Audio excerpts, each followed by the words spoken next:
Hola equipo, muy buenos días y bienvenidos sean ustedes a este tercer episodio de Key Podcast. Este episodio promete ser medianamente interesante por lo menos. Hoy vamos a estar trabajando el tema de la queja. Es un tema muy recurrente, se puede ver a nivel social muchísimo. Y yo aquí en el box pues lo experimento bastante con mis atletas. Entonces, pues ya hay varias personas que me han dicho, wow, pues deberías hacer un episodio sobre la queja y pues aquí voy. De entrada, quiero decirles que la queja es un fenómeno profundamente interesante porque tiene, tiene distintos matices, distintas capas que son abordables y que yo creo que van a ser interesantes para ustedes. Vamos a ver. Lo primero, yo creo que para entrar en funciones tenemos que pensar un poco sobre cuál es la definición de queja, ¿verdad que sí? Y para eso pues me remito al diccionario de la Real Academia Española, a la RAE, que establece una serie de diferenciaciones y de matices en relación al concepto. La palabra queja, según la RAE, tiene distintas capas y una de ellas responde precisamente a la expresión de dolor, que no es otra cosa que una manifestación de una pena, un gemido, un quejido, siendo entonces esta manifestación de dolor, por ejemplo, vas caminando, te levantaste de la cama, págata, te diste un cantazo en el meñico con el marco de la cama, ¡diablo! Pues eso es una queja, te dolió, manifestación de dolor. ¿Qué pasa? Hay otro nivel que se refiere a la disconformidad o la protesta, que con lo que tiene que ver es con la acción de expresar precisamente una molestia, un descontento, mostrarse en desacuerdo con algo. ¿Okay? O sea, por una parte está la manifestación de dolor, por otra parte está la protesta. Oye, no estoy de acuerdo con esto, no me gusta, me resisto a. ¿Okay?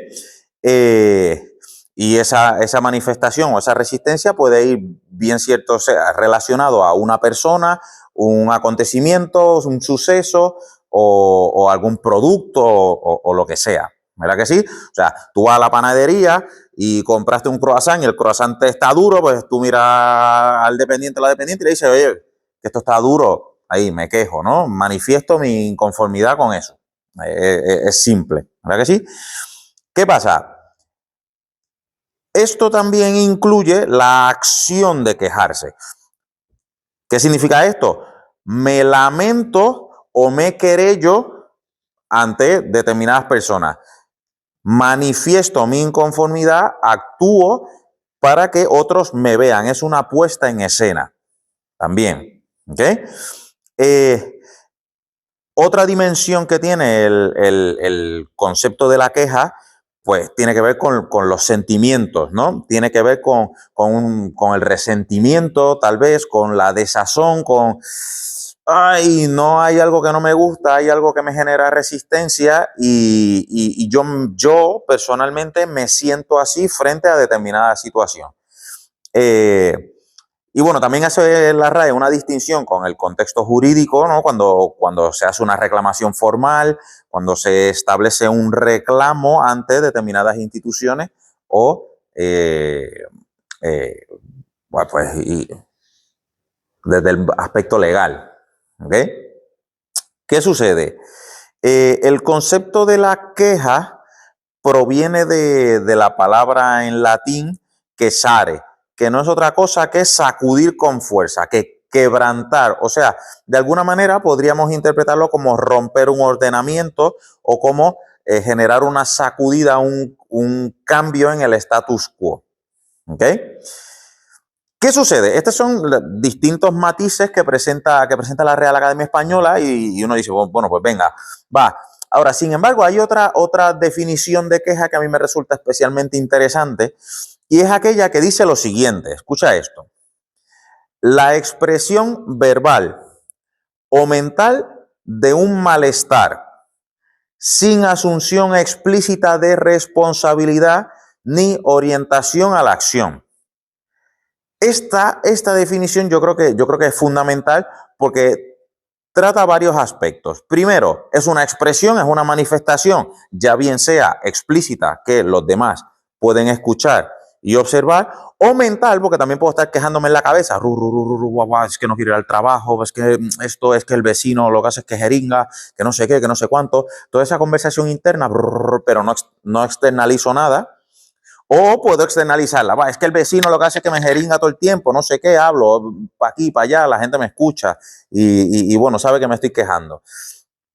Pero hay un punto, dice, que tiene que ver con un malestar, pero sin asumir explícitamente la responsabilidad sobre el asunto, ni la orientación a la acción. O sea, es una manifestación de inconformidad sin un movimiento a ningún lado. Manifiesto mi inconformidad, pero me quedé en el mismo sitio. Y yo creo que ese es un matiz importante porque nos permite entender la queja desde distintos puntos. Me explico.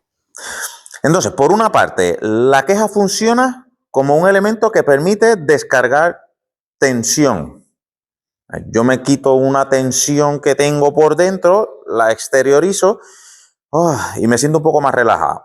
Pero la cosa sigue igual, entonces la tensión volverá en algún momento, porque es así, o sea, no estoy cambiando nada. Pero al reflexionar sobre esto, ¿qué nos dice, qué nos revela este formato de queja? Por un lado, la sensación de impotencia. Yo no tengo el poder para cambiar la situación que tengo delante y el único recurso que tengo es manifestar mi descontento. Por ejemplo, yo que soy monitor de CrossFit, escribo el entreno, todo motivado ahí en la pizarra, luego llegan mis atletas, entran por esa puerta de ahí, ven el entreno y hacen, ya hay una inconformidad. Yo no vine a esto. Bueno, pues sí que viniste a esto, pero no te esperabas que estuviese eso escrito ahí. ¿Puedo hacer algo? No. Pues ¿qué hago? Muestro mi inconformidad, me quejo. ¿Okay? ¿Qué hace eso? Libera tensión. Pues me siento mejor conmigo mismo porque, bueno, ya me lo he sacado de dentro. Qué bien. Pero la situación sigue igual porque el WOD sigue en la pizarra y te va a tener que tirar al suelo a sufrir. Entonces es lo mismo. ¿Ok? Entonces, la sensación de impotencia, eso está por ahí. Luego, por otro lado, se podría argumentar que de alguna manera hay un desplazamiento o externalización de la responsabilidad. Pues si yo no puedo cambiar eso, pues yo no tengo por qué hacerme responsable de esa cuestión. ¿Ok? Por ejemplo, mira y dice, si es que has leído el periódico y el paro está en el 17%. Es que este gobierno no hace lo que tiene que hacer, que no sé qué, que no sé cuánto, me quejo. Claro, como esa no es mi responsabilidad, porque yo no soy el que gestiona el paro, pues ya allá que breguen otro. Pues entonces, ¿para qué te quejas? ¿Cuál es la función que tiene? Pues reconocer que la cosa va a fastidiar, yo lo reconozco, me genera un malestar, pues me quito el malestar de encima, reconociendo que yo no tengo la responsabilidad sobre eso. No obstante, vamos a hacer un paréntesis. Responsabilidad, ¿qué significa? Responsabilidad no es otra cosa que mi habilidad para responder ante determinada situación. Responsabilidad, mi capacidad de responder ante lo que el entorno me tire y cómo yo lo gestiono. Ahora, ¿qué pasa? Si yo no puedo cambiar la situación y yo me quejo, me lo quito de encima, eso de alguna manera tiene alguna relación con la necesidad de validación emocional. Por ejemplo, yo digo algo en voz alta para que la gente me escuche, me mire, me atienda y ya bien, o me validen o no me hagan caso. Pero la idea es que me hagan caso y me digan, oye, sí, mira, eso que tú dices es verdad. Si yo estoy con un grupo de gente y digo, es que este gobierno lo está haciendo fatal porque mira, el paro, no sé qué, habrá alguno que pensará lo mismo, no se atreverá a decirlo, pero al escucharme me dice, oye, mira, tú tienes razón, es verdad, sí, es que la cosa va fatal. Y entonces ahí pues nos recreamos y nos retroalimentamos en la frustración y en la inconformidad. ¿Ok? Y al mismo tiempo, la queja también pues tiene una función de economía psicológica, por decirlo así, porque al final quejarse, señalar, es más fácil que asumir y cambiar algo. Pero cuando tú cambias, o empleas energía en generar una transformación, no tan solo a nivel personal, sino a nivel social, tienes que emplearte a fondo, tienes que establecer contactos, tienes que moverte. ¿Y qué pasa? La queja, pues no necesita eso, porque la queja es gratis. Y tú miras y dices, diablo, eso está bien fastidiado. Y pues ya está, se acabó. Y ahí está tu esfuerzo, que es ninguno. ¿Okay? Y sin embargo, pues te genera cierto grado de gratificación o satisfacción. Y luego, pues, eso puede generar un ciclo, ¿no? Un movimiento pues, de gratificación momentánea, luego se vuelve y perdura el sufrimiento, pero vuelvo y me quejo y así voy caminando por la vida hacia la eternidad o hasta donde llegue. Y eso, entonces, si hablamos de la queja tiene varias funciones. Por un lado, regula emociones, me ayuda a desestresar, me ayuda a quitarme un peso de encima. Y por otro lado, pues puede potenciar la creación de vínculos, pues porque alguien más me puede escuchar, me reconoce y me puede abrazar, ¿no? Me puede acompañar en mi sufrimiento. Entonces, en este sentido, cuando la queja funciona como un elemento relacional, o sea, porque la hago como una puesta en escena para que los demás me escuchen, me vean, me reconozcan y me validen, eso puede generar una triada que desde mi punto de vista es muy interesante. Por ejemplo, cuando se queja en público para generar un vínculo relacional, creo que hay tres conceptos que son fundamentales. En primer punto, la empatía, la solidaridad y el victimismo, que son tres conceptos que no son necesariamente lo mismo y en algún caso podría ser hasta contradictorio. Pero claro, la solidaridad o la empatía, vamos a empezar por aquí, la empatía, o sea, es cuando alguien se puede poner en los zapatos del otro. Entonces yo cuando me quejo, yo estoy buscando que alguien me haga caso y me reconozca y se ponga en mis zapatos y diga, sí, es verdad, este está bien fastidiado, entonces me entienda, ¿no? Por otra parte, se busca que el que me escucha sea solidario, se solidarice, diga, oye, mira, va, este está fastidiado, venga, va, vamos a ayudarte o vamos a cooperar para que tú puedas salir de ahí, ¿no? Es como una llamada de auxilio. Y por otra parte, pues está el victimismo, que sería el, ay, pobre de mí, que estoy fastidiado, por favor, háganme caso, que atiéndanme, ¿no? Miren qué mal estoy. Y claro, miren qué mal estoy. Y eso pues puede traer determinadas reacciones de los demás en función del contexto social en el que se esté o lo que sea. Hablando de contexto social, yo por ejemplo, a mí me llama mucho la atención la diferencia que hay en la aceptación de la queja, ¿verdad? Pues una cosa es quejarte en Puerto Rico y otra cosa es quejarte aquí en el País Vasco. A mí me llamó mucho la atención, cuando llegué acá, pues la gente se quejaba y los demás venían, se sentaban y lo escuchaban, le atendían, le miraban. Ah, sí, guau, guau, guau. Algunos le alimentaban la queja, sí, era una queja compartida y se hacía como toda una reunión alrededor de la queja, ¿verdad? No estoy diciendo que toda la sociedad es así, sino es una dinámica que es observable, que la pude ver. Sin embargo, de donde vengo yo, pues cuando tú te quejas, pues como que eso no brega mucho, porque tú empiezas a quejarte, ah, lo sí, me pasa esto, y entonces tienes el pana que está al lado y te va a mirar así como, hacho loco, ya va a empezar a quejarte. Y entonces ya tú te sientes como que no es tan bien recibida.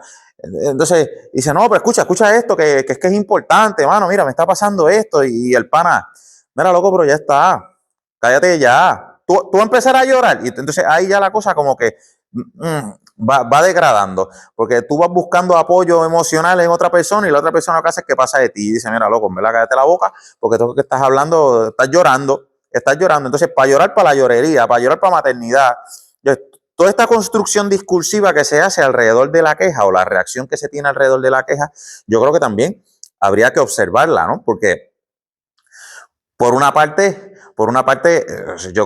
hay una carga simbólica alrededor de la queja, ¿no? Tanto de quien se queja como quien la recibe o la admite o la rechaza. Hay también otra construcción de lo que es la masculinidad, la feminidad, porque claro, no, tú eres un llorón, como las nenas, tú dices, diablo, pero porque hay que construir las cosas así. Y claro, todos estos usos de palabras, todo este uso discursivo, construye una serie de imágenes en la cabeza de las personas de lo que es tolerable y de lo que no, de lo que es admisible y de lo que no, que hay que prestarle atención. ¿Cómo nos relacionamos alrededor del lenguaje? ¿Cómo se utiliza la queja y cómo se reacciona a ella? ¿Cómo se codifica a quien que se queja? Cuando se le codifica como llorica, como llorón, como blandengue, pusilánime. Yo creo que habría que darle una segunda y tercera mirada. ¿Okay? Pero eso lo vamos a dejar en remojo y lo vamos a trabajar más tarde. Volviendo al asunto de la queja como regulador de emoción y creadora de vínculos, ¿no?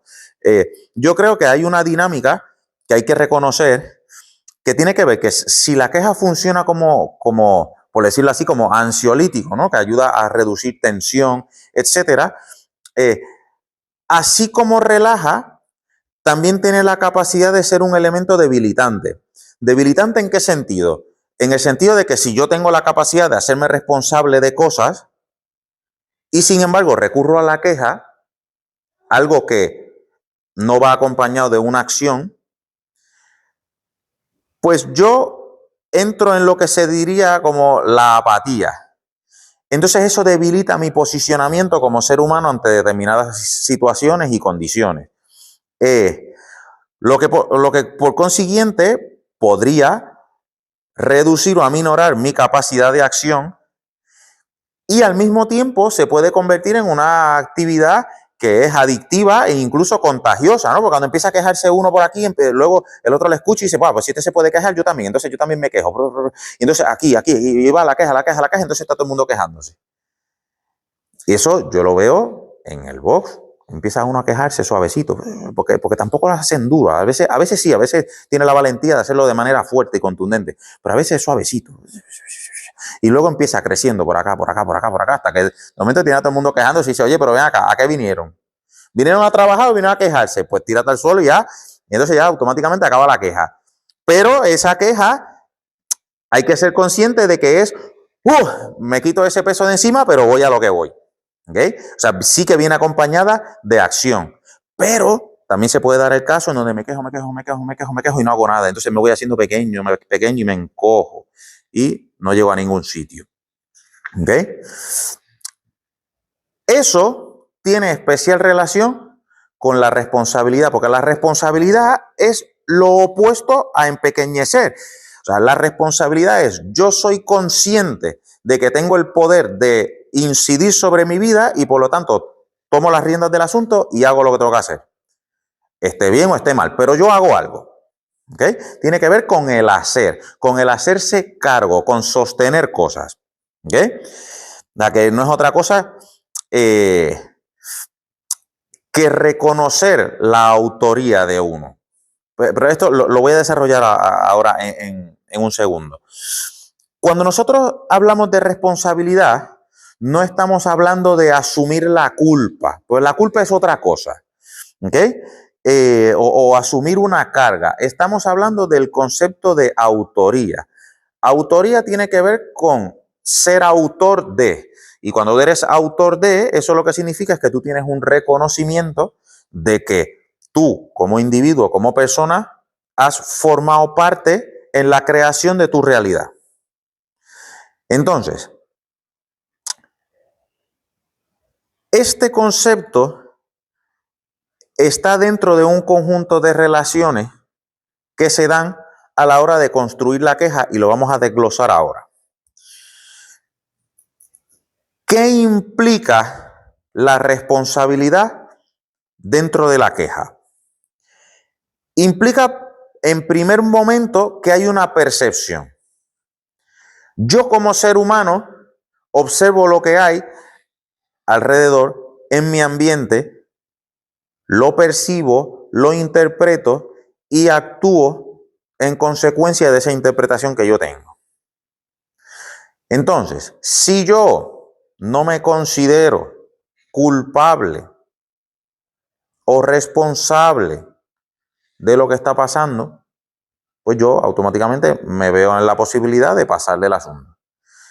Pero no, por ejemplo, usted va transitando, pasa un semáforo y viene una persona que se come la luz, págata, y le da. Hay un choque. ¿Tú eres el culpable del choque? Hombre, pues no, el otro fue el que se comió la luz y te chocó.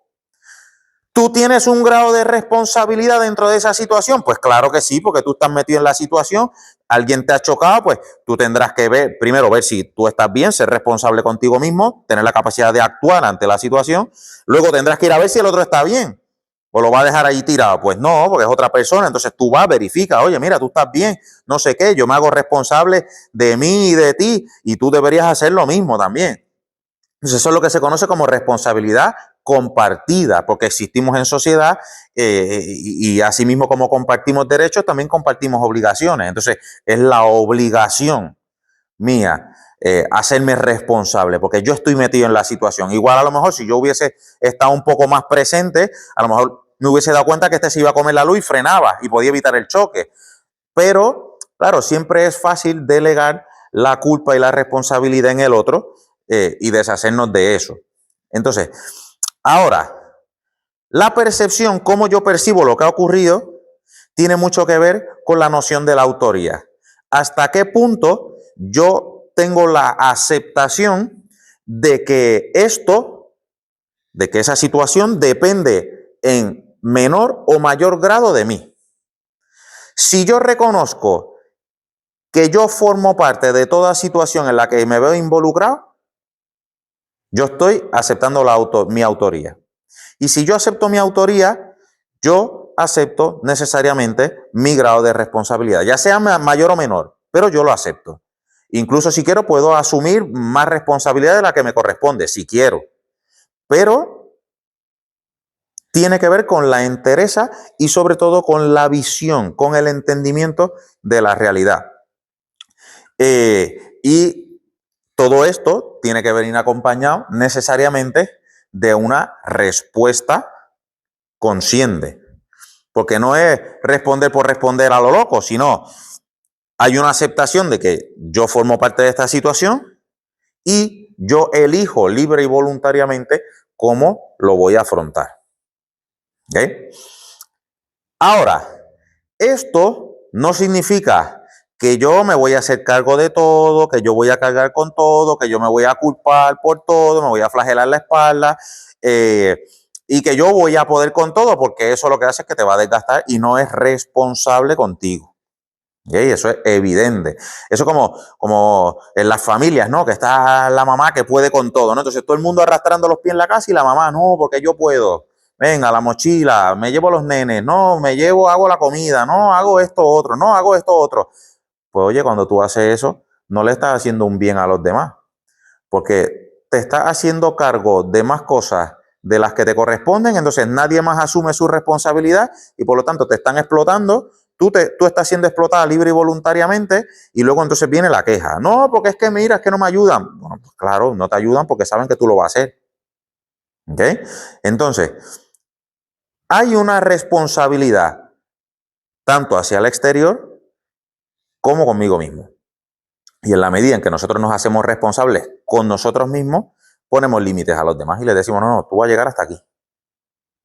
¿Por qué? Porque esto no me hace bien. Y si no me hace bien, yo me voy a hacer cargo de mí mismo o de mí misma y no voy a permitir eso. Entonces, no. Y ahí es donde empiezan los famosos no y los límites y los, ay, es que, entonces la gente empieza a pensar, no, es que este ha cambiado o es que no coopera. No, no coopera, no, que no deja que le pasen el rolo, que no es lo mismo. ¿Okay? Son dos cosas diferentes. Al mismo tiempo, cuando hablamos de la responsabilidad, podríamos pensar en la libertad del ser humano, ¿no? Y hay quien dice que a mayor responsabilidad, mayor grado de libertad se ostenta. Hay gente que dirá, no, porque si yo soy más responsable, tengo que estar pendiente a más cosas y por lo tanto, pues me pierdo en las cosas. Pero si se entiende la responsabilidad como mi capacidad de gestión, como mi capacidad de hacerme cargo, y si yo me reconozco como una persona que puede hacerse cargo de muchas cosas, siempre y cuando sea responsable conmigo mismo, a mayor capacidad de gestión yo tenga, necesariamente más libre voy a ser. ¿Por qué? Pues porque puedo tener un mayor poder decisional sobre esas cosas que me rodean y puedo decir, pues eso no. O esto sí lo voy a hacer y lo voy a hacer en mis términos cuando yo diga. Entonces, es otra manera de comprender el concepto de responsabilidad, ¿no? Más allá de la responsabilidad como un elemento carcelario o restrictivo, sino la responsabilidad como un elemento liberador. Entonces, eso se puede ver a nivel social. O sea, si la gente, la ciudadanía, el ciudadano de a pie común, la gente que va por la calle, se hiciera responsable de la ciudad en la que vive, ya te digo yo que el mundo en el que viviéramos sería distinto. Pero como es el gobierno el que se tiene que hacer responsable, porque yo no soy responsable, para eso yo pago impuestos y ya está, mi responsabilidad llega hasta ahí, pues entonces pues es fácil. Pero si hay un papelito tirado ahí, tú lo ves y dices, no, no, que lo recoge el barrendero porque ese es su trabajo, yo le pago para eso. Ah, diablo, pues oye, no, usted va, se dobla, lo coge y lo echa. Esa es tu responsabilidad ciudadana porque es tu ciudad. Y si es tu ciudad, tú tienes que cuidarla. ¿Ok? Entonces, eso es importante, ¿no? Si cada uno se hace cargo, pues no habría necesidad de estar mirando para el lado y de estar criticando y diciendo, no, porque es que este no ha hecho. Es que, entonces, tiene que ver con la relación entre responsabilidades y los deberes, naturalmente, y los derechos, ¿no? Porque todo el mundo tiene derechos, pero los deberes parece que se pierden en el camino.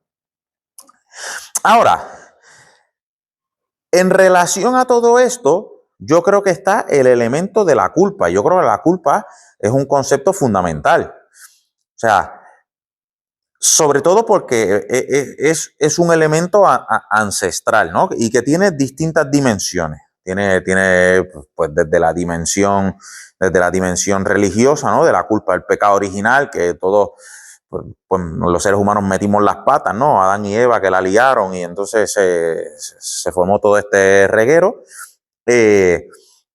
También tenemos la culpa a nivel de responsabilidad, pero responsabilidad mal vista, ¿no? Porque evidentemente, pues en ese sentido, la culpa tiene una serie de requisitos y criterios. Me explico, tiene que ver con la internalización de la norma. A nivel social, se parte de unas premisas donde hay cosas que son normales y hay cosas que no son normales. Hay cosas que están bien y hay otras cosas que están mal. Y eso tiene una relación muy particular pues, con la construcción de los juicios, ¿no? Los juicios y al mismo tiempo la construcción del lenguaje. Porque, claro, si nos vamos a los inicios de la humanidad o cuando el ser humano se sedentariza, establece ciudades o pequeñas aldeas, claro, lo peor que te podía pasar era que te exiliaran, ¿no? Si tú te comportabas de una manera que el grupo entendía que estaba mal, pues a ti te decían, pues tú no puedes estar en el grupo, pues tú te vas para afuera y te sacaban. Y sacarte del grupo significaba que te iba a durar 2 semanas, porque o te iba a comer un animal, o te iba a encontrar otra gente, te iban a esclavizar, o te iba a pasar cualquier cosa, lo que tú quisieras, o no quisieras, pero seguramente iba a terminar muerto, fastidiado. Entonces, eso era un problema. Entonces, ¿qué pasó? Cuando se internaliza la norma, es que se da un aprendizaje y tú sabes lo que puedes hacer y lo que no puedes hacer. Y cuando haces algo que no debes, te sientes mal por haberlo hecho. Y entonces tratas de ocultarlo, ¿no? Para que los demás no se enteren, para que no te juzguen y para que no te excluyan. Entonces, ese fenómeno yo creo que es muy importante y nosotros tenemos que ser conscientes de dónde viene esta construcción mental. Esto a su vez está muy ligado al autojuicio, ¿no? Si yo sé que hay unas cosas buenas y otras malas, y yo he hecho esto y yo sé que es malo, pues yo me enjuicio a mí mismo. Entonces, al yo enjuiciarme a mí mismo, no me tiene que enjuiciar nadie más, sino me enjuicio yo, me flagelo yo, y ya sé que la he liado, y me autorregulo porque ya la estoy pasando mal yo solo. Que cuando tú lo piensas, es un poco no, es un proceso mental muy violento, porque que estés tú ahí dándote latigazos porque te has equivocado y equivocarse está mal, porque el desenlace de esa equivocación generó algo que los demás no iban a valorar positivamente, pues eso es un problema. ¿Okay? Entonces cargamos con una cruz enorme porque, claro, si yo me equivoco, la lío, y eso viene acompañado también de la vergüenza. Y la vergüenza que siempre tiene relación con los demás y que si yo hago algo que no es apetecible o valioso para los ojos de los demás, pues, pues yo me hago pequeño y eso me hace sentir mal. Y ya yo solo en mi cabeza me doy ahí golpes porque no soy lo suficientemente valioso para los demás o no cumplo con las expectativas de los demás. Entonces, en ese sentido, hay un componente identitario, ¿no? Porque si yo la lío y la lío otra vez y vuelvo y la lío y meto las patas otra vez, entonces la gente me va a ver como, chicos, es que este lo que hace es meter las patas todo el rato. Entonces yo me voy a creer que es que claro, yo lo único que hago es meter las patas. Entonces yo valgo menos y yo valgo lo que valen mis acciones ante los demás. Entonces esa construcción del valor propio en relación a la opinión de los demás, pues también marca un patrón de reconocimiento propio. Y yo creo que eso es algo que habría que considerar y a lo que habría que darle vueltas, ¿no? Y claro, la culpa al mismo tiempo pues necesita el elemento de la redención o la expiación, porque claro, si yo tengo la culpa y la he liado, pues alguien me tendrá que liberar de la culpa o yo tendré que hacer algo lo suficientemente meritorio para que me quiten la culpa de encima. Es como un traje bien pesado que tú te lo pones, yo soy culpable de esto y bueno, y pues ya pues me hago el héroe de una situación y entonces pues ahora sí me puedo quitar el chaleco porque mi actuar ha sido lo suficientemente legendario o positivo y me pueden quitar la etiqueta de culpable, ¿no? Es como la gente que comete un delito, va a la cárcel y salen y siguen siendo culpables cuando salen, porque no, mató a fulano, a mengano y va a ser culpable toda la vida. Bueno, pero el sistema penitenciario dice que esa persona fue a la cárcel y ya salió, ya cumplió su deuda con la sociedad. Pues ya está. No. Ese es un títere, un delincuente. Entonces, son esas construcciones que hay en la cabeza que hay que atender. Entonces, la culpa no es otra cosa que un autocontrol por interiorización. Se hace propio el juicio y la normativa, se puede prever el juicio de los demás sobre nuestra ejecutoria y por lo tanto eso nos mantiene en jaque todo el tiempo. Entonces, ¿qué pasa? Cuando tú no tienes la culpa de nada y haces cosas que los demás denominan como horripilantes o como degradantes, pues claro, te va a caer encima la de Dios. Y si tú no muestras arrepentimiento, pues entonces ya va a ser pues más. Eres un inadaptado social y todo lo que llega. Aunque, claro, eso tiene muchos matices que habría que considerar, pero bueno, también lo dejo ahí para que le den una vuelta. Ahora, ¿qué pasa? El tema de la culpa y la responsabilidad, o sea, estos dos conceptos, están muy relacionados con el elemento del tiempo. Me explico, yo sé que hay gente que va a decir, sí, pero es que el tiempo no existe porque eso es una invención, etcétera, etcétera. Pero bueno, en el mundo en el que estamos viviendo, iba a decir real, pero en este plano existencial, pues hay un concepto del tiempo, ¿no? Hay un palante que sería el futuro, está el presente que es lo que está pasando ahora mismo, que se va a convertir en pasado en nada, ¿no? Porque el pasado es aquello que ya ha ocurrido. Entonces, ¿qué sucede? La culpa tiene una relación muy especial con el pasado. ¿Por qué? Porque la culpa nos provoca siempre a mirar para atrás. No, porque es que cuando fulano me hizo, me dijo, me dejó de hacer. Y entonces ese pasado tú te lo traes al presente. Y esto es algo que nos pasa a todos. Buah, a mí el primero, o sea, durante Casi toda mi vida me ha encantado eso, mirar para atrás y me traigo el problema y me lo revivo y lo sufro y no sé qué. Ahora, como ya he entrado en la mayoría de edad, estoy haciendo un esfuerzo por tratar de salir de ahí. Eso mi esposa lo sabe, que siempre me dice lo mismo. Me dice, tú es que te pasas mirando para atrás. Y yo, pues sí, es verdad. Entonces ahora estoy ahí tratando de mirar de aquí para adelante. ¿Qué pasa? ¿Cómo tú puedes mirar el presente y proyectar hacia el futuro? Pues a través de la responsabilidad. Cuando yo me hago cargo de lo que está pasando, cuando yo me hago responsable de eso, eso tiene un efecto en mi presente y se proyecta hacia el futuro. Incluso tú podrías hacerte responsable del pasado también, con una mirada retrospectiva y reinterpretando ese pasado. Pero eso es otro tema. Sin embargo, la culpa te dice, pero es que mira esto que ha pasado y esto es lo que está pasando ahora otra vez. Y mira cómo están metiendo el pie en el mismo bache. Entonces siéntete mal, dale. O si no, dile al otro que ha hecho esto en el pasado, recuérdale que lo está volviendo a hacer mal, para que se sienta mal otra vez, ahora. Y como ya tú sabes que esa persona hace eso mal, es posible que lo vuelva a hacer en el futuro también. Entonces, cuidado.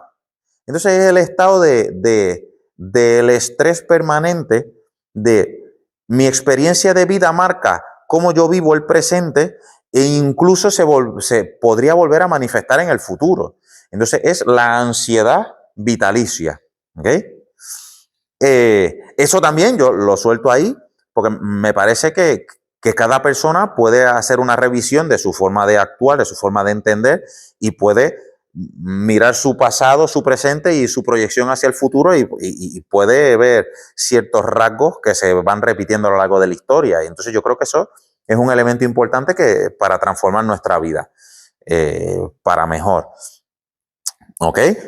Entonces, esa responsabilidad que se centra en el presente con la proyección hacia el futuro, pues ciertamente nos permite manejar la incertidumbre del futuro de una manera pues más relajada. ¿Por qué? Porque da igual lo que el futuro tire, tú le vas a meter mano. Entonces es igual. ¿Ok? Pero si tú vas quejándote por la vida y vas reconociendo que tú no tienes responsabilidad sobre lo que te pase, pues entonces el futuro, esa incertidumbre te genera terror. ¿Por qué? Porque claro, como yo no soy responsable, yo no me voy a hacer cargo, se hará responsable otro. Pues claro, yo estoy a merced de otro. Y esa es la peor sensación que puedes tener. ¿Ok? Y eso de primeras.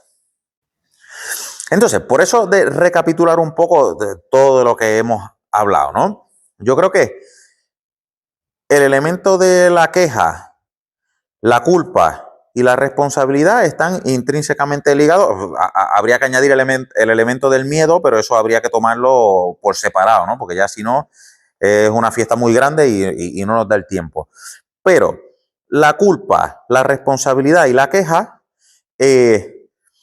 guardan estrecha relación con la construcción cultural de los países, de los distintos, y sobre todo, si bien guarda relación con la cultura y las costumbres de los lugares, ciertamente tiene que guardar relación con el lenguaje, porque el lenguaje es el vehículo que nos permite darle simbología y significado a la realidad.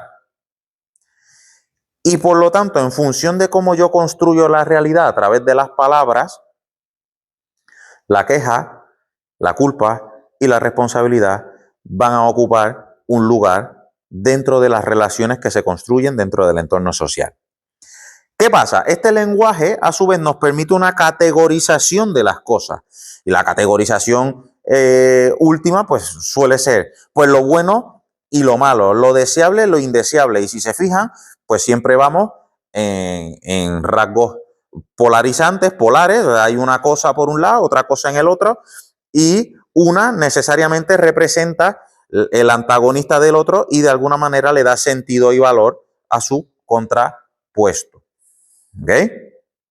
Esta categorización lo que nos permite es adjudicarle calificativos a las situaciones y por consiguiente, pues va a moldear el entendimiento que nosotros tenemos de la realidad y va a permitir acuerdos tácitos o explícitos. O sea, ¿cómo es que todo el mundo se ha puesto de acuerdo en que un adulto no debe violentar sexualmente a un menor? Eso se cae de la mata, eso es evidente, ¿verdad que sí? Pero hay sociedades en las que eso no es así. Pero claro, ese consenso se ha ido construyendo a lo largo del tiempo, al principio con acuerdos tácitos, donde se sobreentendía que eso tenía que ser así, que no podía ser de otra manera, y luego a través de acuerdos explícitos, a través del código legal. Oye, si no lo entendiste y no te quedó claro, pues yo te lo refuerzo. Mira, por ley, págata, escrito, para que tú lo puedas leer y lo veas en el BOE o en el Código Penal. Eso está ahí. Entonces es irrefutable. ¿Okay? No lo dejamos a interpretación de. Aunque la ley también se interpreta de determinadas maneras, y eso es otro tema. Pero bueno, a lo que quiero llegar es que todo este conjunto de significados, todo este conjunto de valores, de cosas que están bien y cosas que están mal, pues se van relacionando a lo largo de la historia, y también hay cosas que antes estaban bien, que ahora están mal, y viceversa, como la cultura misma que va cambiando a lo largo del tiempo, y pues hay que estar muy pendiente a ese proceso, ¿no? Como bien dije, desde el contexto social en el que vengo yo, cuando tú te quejas, tú eres un lambón, tú lo que eres un llorón, y claro, en el contexto social en el que estoy ahora mismo, tú te puedes quejar y está bien, tú quéjate ahí, anda, dile que tienes que decirle cosas. Pues se valora de maneras diferentes. Entonces, así mismo como la percepción de la queja cambia en función de las sociedades, por ejemplo, también podemos interpretar la queja desde distintas tradiciones, bueno, si bien es cierto que son filosóficas, pero también espirituales. Por ejemplo, la tradición Vedanta, védica, entiende la queja como una identificación excesiva con la mente, ¿no? Porque hay una diferenciación entre lo que es el cuerpo, lo que es la mente y lo que soy yo esencialmente, ¿no? Yo no soy ni el cuerpo ni la mente, sino que son mis instrumentos para manifestarme en esta realidad concreta. Y en la medida en que yo me identifico con ciertas cosas, pues eso equivale a tener una serie de velos o pantallas que me representarán una capa de la realidad. Y entonces, ¿qué sucede? Y aquí entra el elemento de la responsabilidad, ¿no? Y de la autocrítica.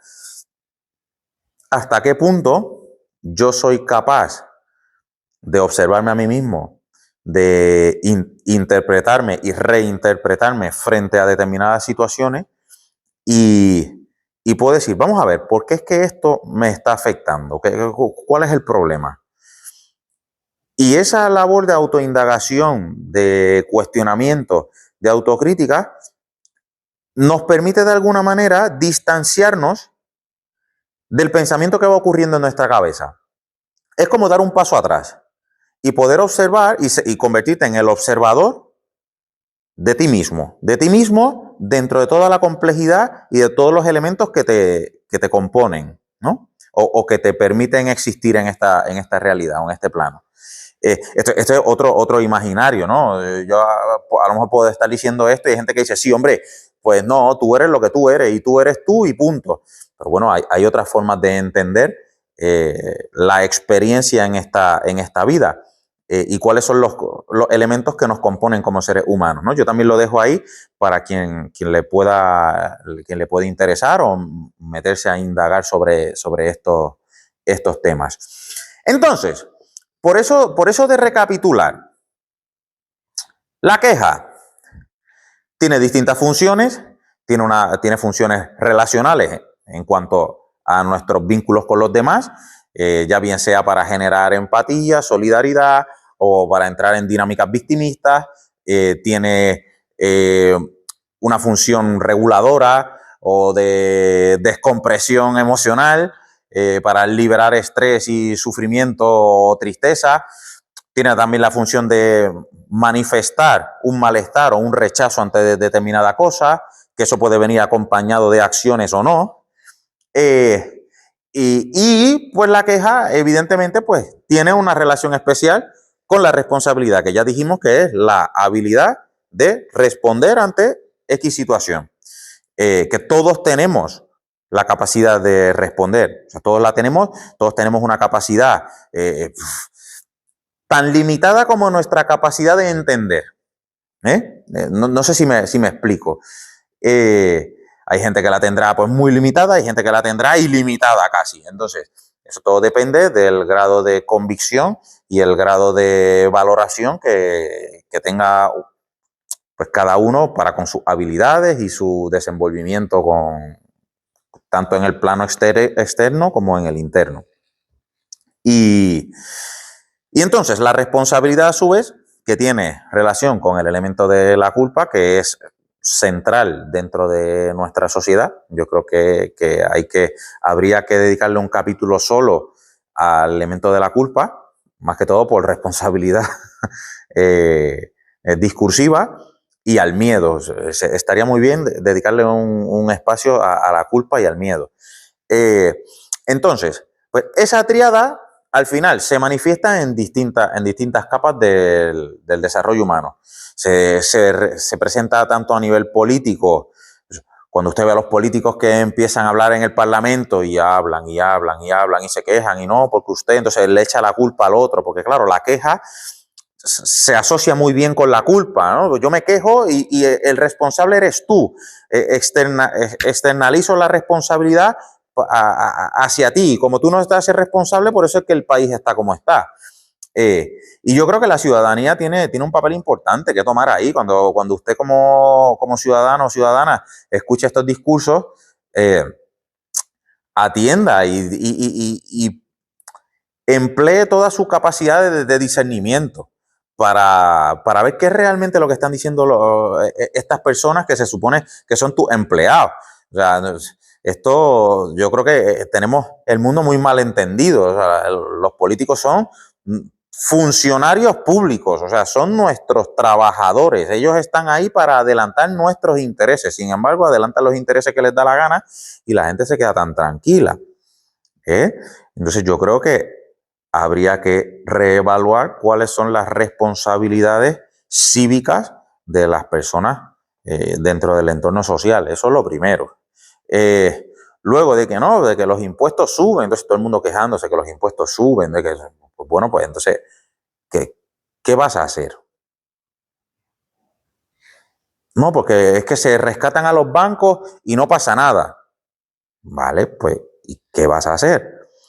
Porque quejarse por quejarse está bien, pero no, porque entonces no pasa nada. Entonces, ¿qué vas a hacer? No, porque Bad Bunny va a cantar en el Super Bowl, tanto los Yankees quejándose. No, porque es que... Vale, pues ¿qué va a hacer? ¿Va a hacer un conciertito aparte? Pues hazlo, si eso te hace feliz, pero ellos están haciendo algo ahí. Entonces, al final, la queja, ¿qué busca? ¿Qué persigue? ¿Y qué vas a hacer con ella? Yo creo que son las preguntas fundamentales que hay. ¿Por qué te quejas? ¿Para qué te quejas? ¿Y qué esperas lograr con eso?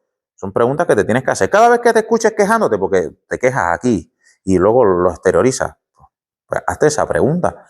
¿A dónde quieres llegar?